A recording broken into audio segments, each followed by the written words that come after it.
A continuación, Radio USEC presenta Palabras Peligrosas, un programa radial que instala la literatura como un arma de desarme, de remesón, de conocimiento y placer. He aquí el peligro de las palabras, con la conducción del escritor y narrador Jorge Calvo.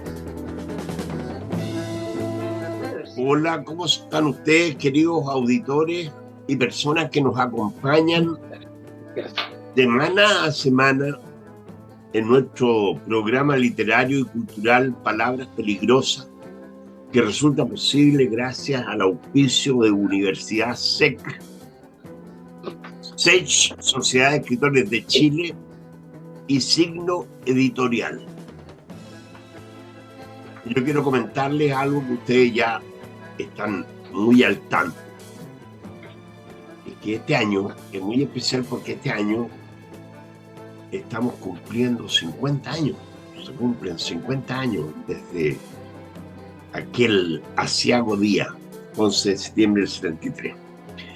Que marca una fecha significativa para muchas personas, familias y descendientes a lo largo de estos años. Ahora, especialmente en este programa, yo quiero hacer alusión al hecho de que tenemos amigos que nos ven y nos comentan en distintos lugares del globo. Queremos saludar especialmente a la gente que está en Canadá, la gente de Inglaterra, nuestro querido amigo Eduardo Envi, muy activo allá, gente que está en España, en Francia y especialmente, muy especialmente en Suecia. Porque en Suecia yo personalmente tuve la oportunidad de vivir aproximadamente unos 15 años. Y nuestro invitado de hoy viene precisamente de Suecia y nos visita, está en Chile, porque viene con el propósito, y ya estamos listos, de publicar un libro que va a ser presentado en el Museo de la Memoria la próxima semana, el martes de la próxima semana, el martes 4 de abril. Llega un libro que de algún modo trata de esta materia, la memoria de aquellos días, de una época, la memoria de una época.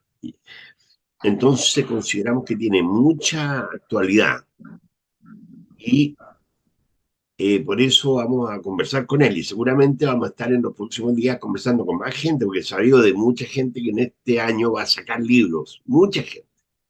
Entonces, ahora voy a presentar a don Alejandro Fuentes, que nace en Santiago de Chile en el año 1948, cuando la democracia cristiana inicia las reformas agrarias y educacionales y otras. Termina estudios secundarios en forma vespertina para realizar trabajos en una empresa metalúrgica. Se adjudica una beca para estudiar ingeniería mecánica en la Universidad Técnica del Estado, actual USACH. Esta beca es financiada por el gobierno danés y el profesorado es de INACAP. Trabaja en una empresa emblemática donde vivió los cambios durante el gobierno de Salvador Allende. Viajó a Argentina, donde continuó sus estudios de psicología como alumno libre, empezados en Chile. Abandona Argentina después del golpe militar en ese país y llega a Suecia, donde más tarde logra una licenciatura en España. Completa sus estudios con un máster. Paralelamente, ha tenido una inclinación por la literatura, lo que le ha permitido lanzar 2 libros y continuar en la senda de la creación literaria. Es un gusto tenerte con nosotros en esta oportunidad, Alejandro. Te doy la más cálida bienvenida y me gustaría preguntarte si tú consideras que las palabras son peligrosas. Por supuesto que son peligrosas, por supuesto que los escritores son los primeros que están en el plano, digamos, de las personas desagradables primero y después personas peligrosas, como tú muy bien lo dices, Jorge. Oye, cuéntame una cosa, ¿cuál es tu signo? ¿De qué signo eres? Bueno, yo soy de Libra, Jorge. Ah, eres Libra, ya. Claro, ¿Y claro. cuál es tu color favorito? Mira, mi color favorito realmente es el rojo. El rojo, ya. ¿Y cuál es tu hora preferida en el día para trabajar, para escribir, por ejemplo? ¿En qué horario te sientes más cómodo escribiendo? 1 de la mañana, 1 de la mañana. 1 de la mañana, eres nocturno. Soy nocturno, soy un búho nocturno, realmente. Bueno, a mí me gustaría, por un lado, conversar contigo dos grandes temas. Uno, el tema A de ver. tu libro, porque fíjate que sin darnos cuenta han pasado 50 años, medio siglo, ¿no? Y Ya. pareciera que fue ayer, ¿no? Pero sin embargo uno puede ver, y yo creo que a ti te debe haber tocado esto, en las nuevas generaciones, en la gente que hoy día tiene 20, 30, 40 años, no les tocó vivir aquel periodo, o algunos lo vivieron solamente en la infancia, ya cuando estaban de salida de la dictadura. Y yo he encontrado gente hoy día que me dice, pero ¿qué pasó? Me dicen, ¿qué pasó? ¿Qué fue lo que pasó? ¿Por qué? ¿Por qué hubo un golpe de Estado en Chile? Me preguntan. No saben por qué. Hay personas que piensan que a lo mejor la gente ha recibido poca información o casi información al respecto. A mí me gustaría saber eso, ¿qué significa para ti? Porque tú, según veo por tu currículum, eras ya una persona adulta en aquellos días, en los días del gobierno de Allende. Tuviste oportunidad de vivirlo, digamos, de estar ahí, de ser una persona en directo, digamos. ¿Y qué significa para ti este recuerdo, estos 50 años que han transcurrido desde entonces y de lo que significó eso? Mira, la verdad que yo creo que como muchos nosotros llevamos siempre dentro de nuestro cerebro, dentro de nuestras emociones, lo que pasó en esos tiempos, que fue un tiempo el cual yo te lo digo honradamente, se vivieron cosas muy lindas. Yo viví cosas, digamos, muy sorprendentes, como 1 millón de estudiantes haciendo trabajo voluntario, plantando tamarugo en el norte, que todavía están precisamente En la por Pampa eso, del Tamarugal, sí. en la Pampa del Tamarugo, que estaba prácticamente exterminada. Después estuve también junto con los recién todavía no terminados doctores en medicina, que precisamente veían, atendían a la gente, los que dentistas que atendían a la gente también, porque ya se notaba ya que en el campo de los profesionales eran otras personas, con otros miras, con otras medidas, con otros objetivos. Sin embargo, todos estos muchachos a la edad de los 21, porque en ese tiempo en Chile recién uno se estaba titulando a los 20 años, 21, 22, era digamos lo normal. Ahora, los doctores eran cuando tenían 50, Más o pero hay menos. muchas cosas que han cambiado. Claro. Ahora, lo que me recuerdo mucho cuando tú me preguntas eso, yo viví situaciones muy inmensamente bonitas como el programa de alfabetización en que Chile llegó a ser uno de los países que tenía cero analfabetismo. Mira, imagínate tú, y hoy Estamos día hablando, hay estadísticas que dicen que en Chile solo el 2% de la población entiende lo que lee. Eso dicen hoy día las encuestas y no me, actuales. y no me extrañaría porque en el fondo hay una manipulación, no una manipulación tan, digamos, grosera o burda, sino que hay ahora una manipulación más sofisticada, con especialistas que te van, digamos, preparando para que apenas tú tengas la mala suerte de pronunciar una palabra, la persona se te cierra y ya te rebota todo lo que tú le dices. Entonces, Es yo muy cierto. creo que digamos que los 50 años me recuerdan precisamente, fíjate que situaciones angustiosas, situaciones complicadas, pero el robustecimiento de que interiormente la gente con una buena orientación, con buenas posibilidades, puede lograr cosas. Soy un fanático de encontrarle la parte buena a la gente. Un optimista por naturaleza, me parece muy bien. Oye, entonces cuéntame un poco entonces sobre lo que te motiva a ti, qué es lo que más principalmente te motiva a emprender esta tarea que no es menor, porque tú acabas de escribir un libro que tiene 600 páginas, no, no es poco, digamos. ¿Qué te motiva? Bueno, mira, me motiva un poco conversando siempre, digamos, con mucha gente que la cual discutíamos, no con el ánimo de ganar ni con el ánimo de que te enseñen, sino que discutir realmente, escuchar los comentarios y sacar conclusiones. Y me recuerdo que en una ocasión llegamos a una conclusión muy simpática, que era que nosotros tenemos que escribir para los niños, para los adolescentes, para los Sí, que recién están entrando a la vida adulta. para los que Porque, vienen. porque son ellos los que pueden cambiar el mundo. Lamentablemente nosotros estamos en otra posición.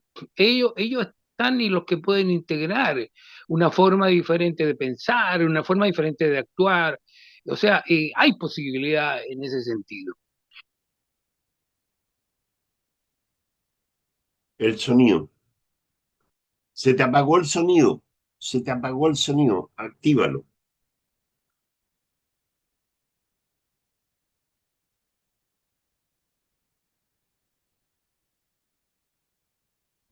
Ahí, ahora. Y ahora sí, sí. Bueno, no sé dónde quedé, pero lo que te decía que nos Estábamos en que juntamos. ellos son los que tienen la opción de hacer algo en el futuro, digamos. Nosotros ya estamos. Claro, claro, y eso precisamente es lo importante porque ellos todavía, digamos, tienen una naturaleza especial en el sentido de ser positivo, de pensar qué van a hacer para adelante, cómo lo van a hacer, y hay, digamos, un fondo humano que es muy importante, muy bonito. Y todo ese mundo realmente es el que a los cuales yo quiero, digamos, entregar un mensaje que es el mensaje de este libro, en el sentido de lo que tú dices, de contar lo que pasó y me he sentido muy contento de que la gente entienda lo que fue el tratar, digamos, de estrangular la economía chilena del punto de vista nacional y del punto de vista internacional. O sea, en el libro sale realmente el acaparamiento de alimentos, cómo se luchó contra el acaparamiento a nivel comunal, a nivel, digamos, de la vecinal, Del donde las barrio, mujeres claro. y los hombres participaban, y cómo se descubrió estos almacenamientos horribles de cantidad inmensa de harina, de leche, porque la leche era fundamental, era el grito de batalla de ese tiempo, que el niño tuviera su medio litro de leche. Y eso tiene un significado para todo enorme, tremendo, por Oye, el daño que se produce y todo lo demás en el niño que no lo toma. Sí, dime. a mí me gustaría comentar de que el título de tu libro es Las azules aguas del Mapocho. Y llama la Exacto. atención, porque nosotros miramos el Mapocho todos los días, digamos. Entonces, cuéntanos un Claro. poco a qué aludes con ese título. Bueno, cuando yo llegué a Suecia, Jorge, en Europa, te lo digo, no solamente en Suecia, sino que en Europa, se pensaba que nosotros aquí vivíamos en rucas y que de repente los indios venían y se robaban las mujeres, los niños y se los llevaban, y tú tienes que haber vivido esa experiencia también.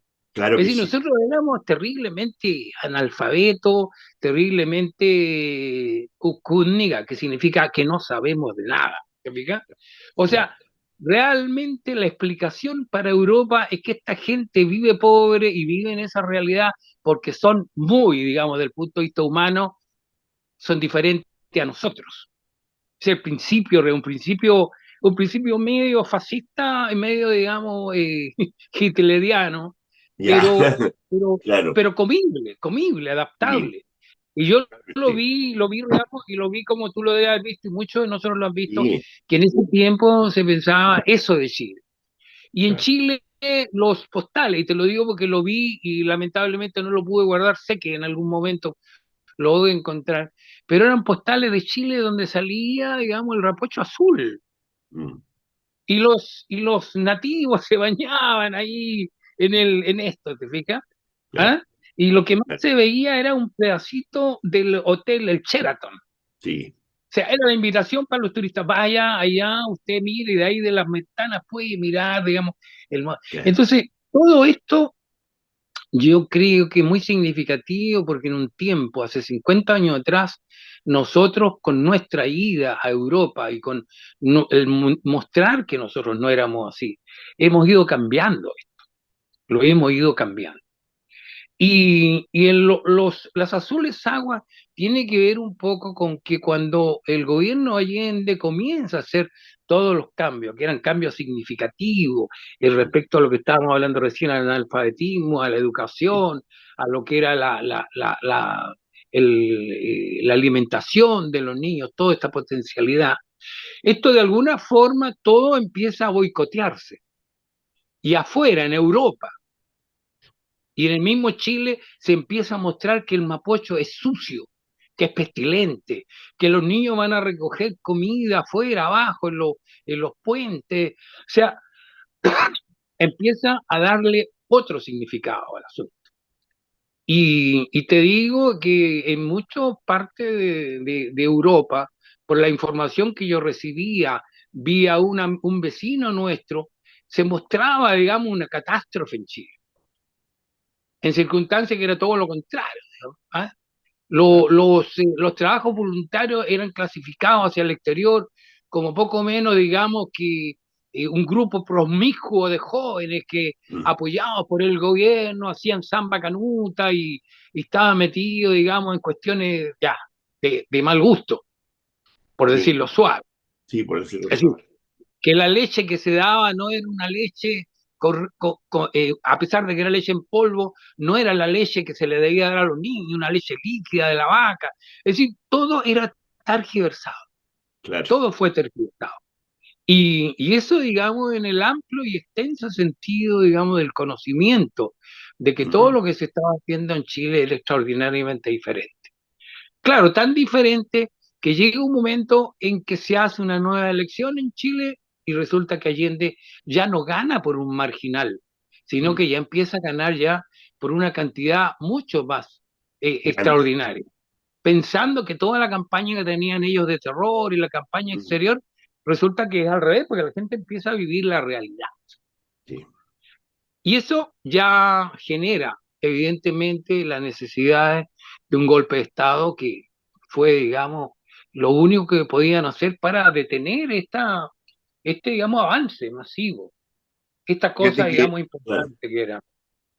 fíjate que, como tú bien debes saber, en este periodo de tiempo que ha transcurrido, se ha escrito mucho, han salido pero muchísimos libros sobre lo que ocurrió después, a partir del golpe y todo lo que se desencadena después en términos de represión y de todo lo que hemos sabido, digamos. Pero a mí me ha tocado en lo personal ver muy pocos libros. Yo casi no he visto libros que estén recordando, poniendo el acento del recuerdo o la memoria en la época de lo que fue el gobierno de la Unidad Popular. Y yo noto además que en tu página hay un espíritu también muy optimista, muy alegre, hay algo reverberante, burbujeante, que creo que tú recuerdas con alegría, digamos, por decirlo de alguna manera. Sí, sí. Hay en Mira, esa intención tuya, hay una intención tuya de hacerlo así, ¿no?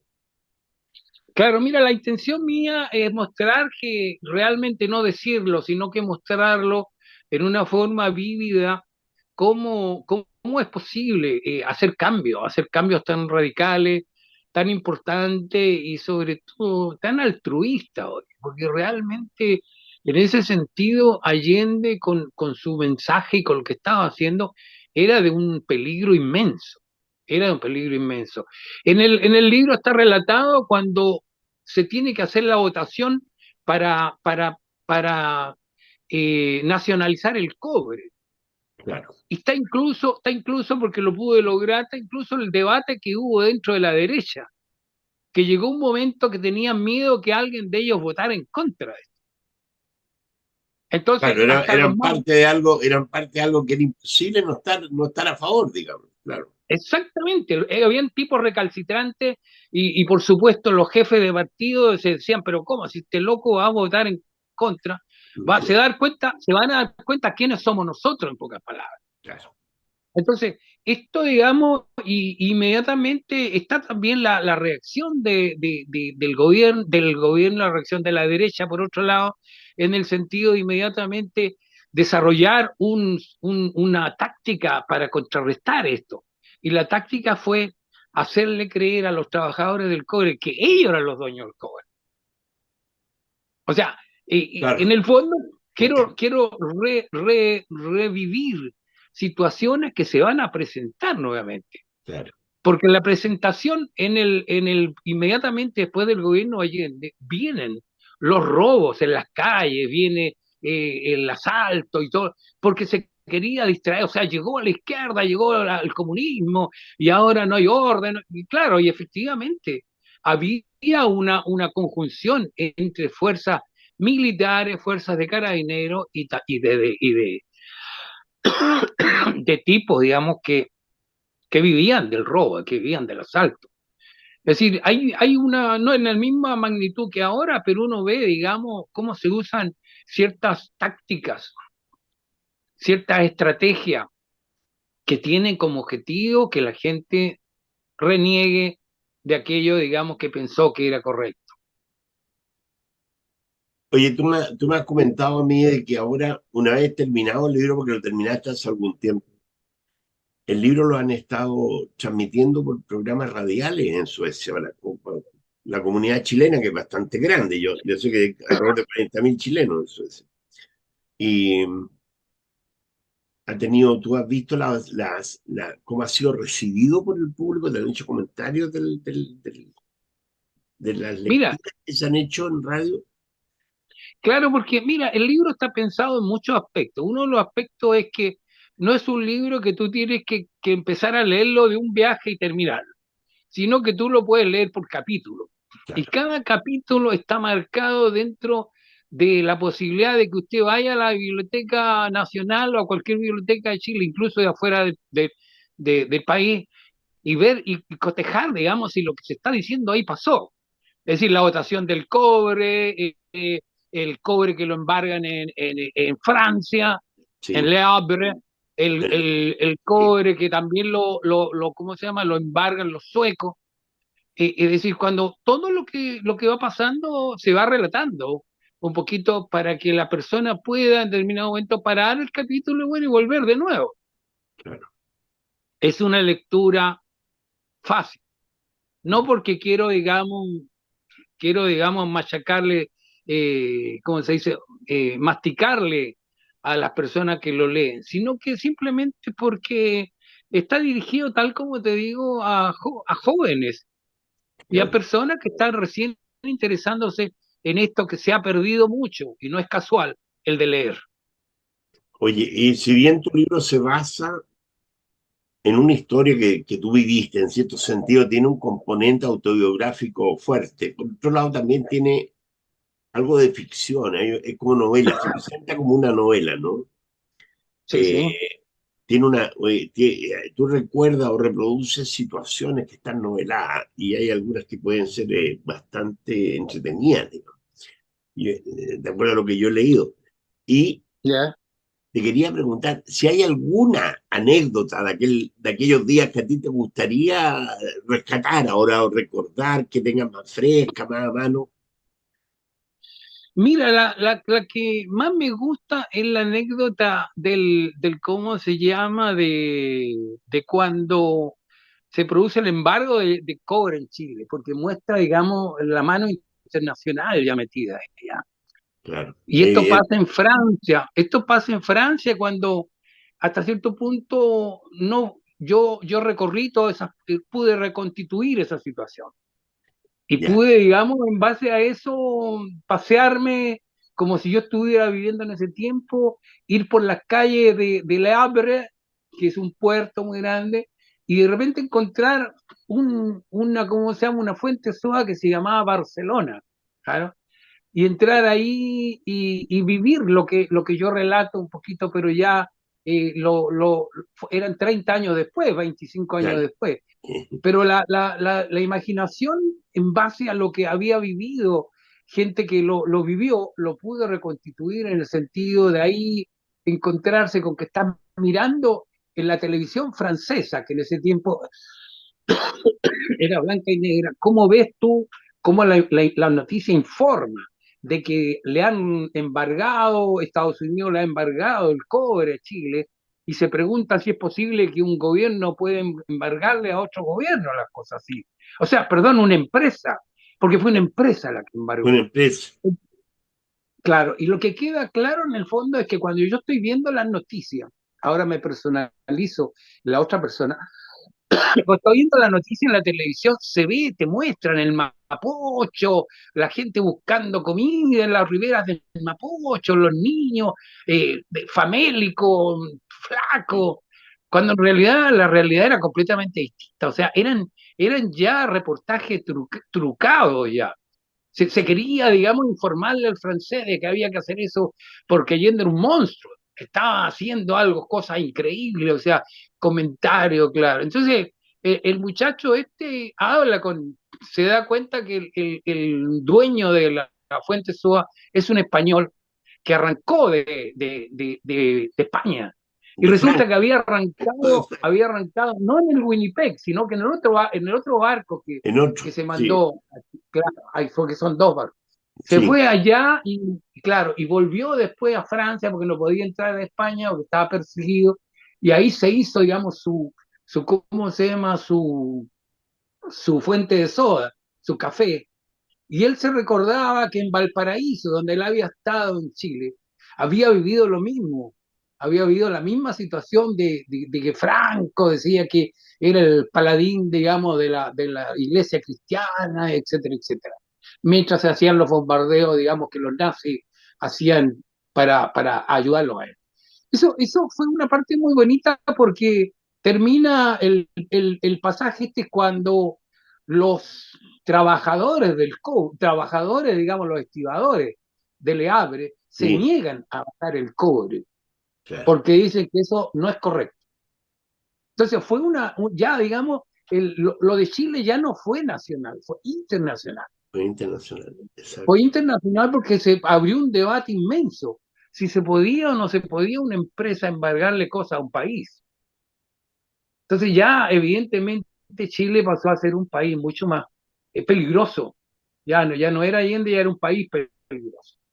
Ahora todo esto genera, incluso dentro de las personas que eran anti-Allende en Francia, genera una reacción de apoyo a lo que estaban haciendo los estibadores. Y es bonita la historia porque es una historia también un poquito romántica lo que pasa ahí. Creo, Creo que sí. digamos, pienso que lo más importante es que me niego mucho digamos, a informaciones que solamente hablan de cifras, hablan de dólares, de pérdida, pero yo creo que la información que yo intento dar es una información que es más digerible Sí, por y es supuesto, más más real. a nivel más humano, una escala humana, no informativa de grandes titulares, abstracciones, no es más directa. Sí. Claro. Oye, Eso es lo que pretendo, Jorge, ¿sí? sí, bueno, en aquella época estaba Neruda de embajador en Francia y creo que a él le tocó de estar a la cabeza de la defensa jurídica de Chile, ¿no? Sí, sí, Eh, sí. Mira, me gustaría preguntarte, tú has vivido muchos años en Suecia, ¿no? Y en la actualidad ya está pensionado allá, ¿no? Ha Sí, pasado sí, tiempo, sí, ha pasado tiempo. claro. ¿Has venido periódicamente a Chile? Te quería preguntar, ¿o has venido a veces, de vez en cuando? ¿Cómo te ha tocado a ti ver, cómo consideras tú, has sentido los cambios que ha ido viviendo Chile en este periodo? Así a la distancia, ¿cómo lo evalúas, digamos? Tú dices lo último, claro que sí, o sea, Desde todo, aquella todo. época, desde los años 70 hoy día, digamos, se notan mucho los cambios que ha tenido Chile, ¿no? Claro que se notan sobre todo esta ola, digamos, que yo no la encuentro, digamos, una casualidad, digamos que el neoliberalismo, es decir, el nuevo sistema ha intentado en todos los países crear contradicciones entre la gente que necesita ayuda y que viene, y entonces hace, digamos, de que se produzca una confusión con respecto a cómo apoyar o cómo no apoyar a la gente que está en dificultades, sobre todo nosotros mismos que fuimos refugiados también. Claro. O sea, es interesante que verlo esto no en el ambiente ya solamente nacional, sino que ya esto tú lo ves en Francia, lo ves en Inglaterra, lo ves en todos lados, digamos, los refugiados, y ya empieza a crearse también un sentimiento más, digamos, más objetivo. Hay refugiados que vienen realmente a salvar su vida y a construir un nuevo hogar. Y hay otros que van, por supuesto, ya a otras cosas. Entonces, esto ya en el fondo ya se hace menos complicado defender o atacar a esta gente, porque en eso consiste, en eso consiste la base de la óptica, creo yo, y yo lo he tomado, en el sentido de que si apoyamos o no apoyamos. Yo creo que concretamente cuando se llega, digamos, a la situación específica de cada una de las personas, hay que descubrir cuándo tú estás haciendo, hay un poco de bonomía, es decir, realmente te interesa y ayuda, pero cuando hay frescura y ya cuando no hay frescura, sino que ya hay una intención de explotar, digamos, este filón de poder vivir a costa de otro y que no puedas hacer nada y que todo te quede impune si haces cosas. O sea, yo creo que ya es hora la que la izquierda misma pueda, digamos, con facilidad hablar de esto. Estamos, digamos, por abrir las puertas, pero también, ojo, si no se cumplen las medidas del caso, como todos nosotros, entonces no podemos seguirte ayudando. Oye, Alejandro, entonces, porque el tiempo corre aquí, pues de repente no nos damos ni cuenta y pasaron 45 minutos, ¿te fijas? Claro, Entonces, claro. te quiero recordar que el libro tuyo, Las azules aguas del Mapocho, te presenta este día martes 4 de abril a las 6 de la tarde en el Museo de la Memoria en Santiago de Chile, en Matucana 501. Están todos invitados, te lo digo porque si tú quieres agregar algo a esa invitación, a esa presentación, lo hagas, digamos, el momento. Ya, perfecto. Bueno, yo te aprovecho la oportunidad que me estás dando y te digo de que estamos, y yo creo que junto conmigo muchos que están interesados, digamos, en poder tener un poco más de información sobre lo que fue el gobierno de Allende, lo que fueron los gobiernos demócratas cristianos antes de nosotros, es decir, esta ola, digamos, movimiento internacional de querer cambiar las cosas, el orden del mundo. Y yo quiero presentar mi libro como una forma de poder hacer digamos, una posibilidad de entregar una descripción que es minuciosa, Sí. que es muy, digamos, objetiva, que es muy realista, pero también es un mensaje de esperanza, un mensaje de que no es el último golpe el que quiebra la piedra, sino que la piedra hay que pegarla 20.000 veces hasta que de repente se cae. Claro que Y sí. eso, claro, y eso, digamos, pienso que sería lo que yo quiero invitarlos que participen, porque cada uno puede dar un poquito también su apoyo para distribuir este libro y otros libros que, como tú dices, están saliendo, Claro que que van sí. a mostrar un poquito esto. Bueno, Y contestando una última pregunta, esto, digamos, de que fue concebido también y hecho un radioteatro, muestra que mucha gente le parece bastante atractivo, fácil de masticar, de entenderlo, y ya no necesita solamente ser chileno, sino que puede ser de cualquier país y vas a entender lo que se está diciendo. me parece muy bien. Yo te quiero decir que ya nos quedan muy poquitos minutos de ¿Ya? programa, entonces quiero aprovechar de despedir el programa, pero informar ¿Ya? también a nuestro público, a nuestra gente que nos sigue, nos acompaña en esto, que aparte del lanzamiento del libro de Alejandro Fuentes, Las Azules Aguas del Mapocho, que es el martes de la próxima semana a las 6 de la tarde, y están todos invitados, quienes tengan interés en asistir a esta ceremonia de presentación, a este evento, pueden ir. Y también les quiero informar que el sábado 15 de abril, porque resulta que el 7 es feriado, es Viernes Santo, y ese día está de cumpleaños Gabriela Mistral, que es Premio Nobel de Literatura. Entonces el día 15, el sábado 15, le vamos a estar rindiendo un homenaje, entre muchos otros que se le van a rendir, en la Biblioteca Nicomedes Guzmán, que queda en calle Riquelme con Agustina, esquina de Agustina. A las 5 de la tarde vamos a estar allí en un recital poético de homenaje a Gabriela Mistral. Y con esta información estaríamos despidiendo el programa Palabras Peligrosas del día de hoy, invitándolos cordialmente a que continúen acompañándonos, continúen opinando, diciendo lo que les parece y dándonos esa respuesta que hace posible que el programa continúe al aire. Buenas tardes, muchas gracias. Hasta luego, Alejandro. Buenas tardes, Jorge, y muchas gracias a ti y muchos saludos a todos los oyentes. Bueno, ya no son oyentes, son video oyentes ya. Bien, claro. Suerte, gracias.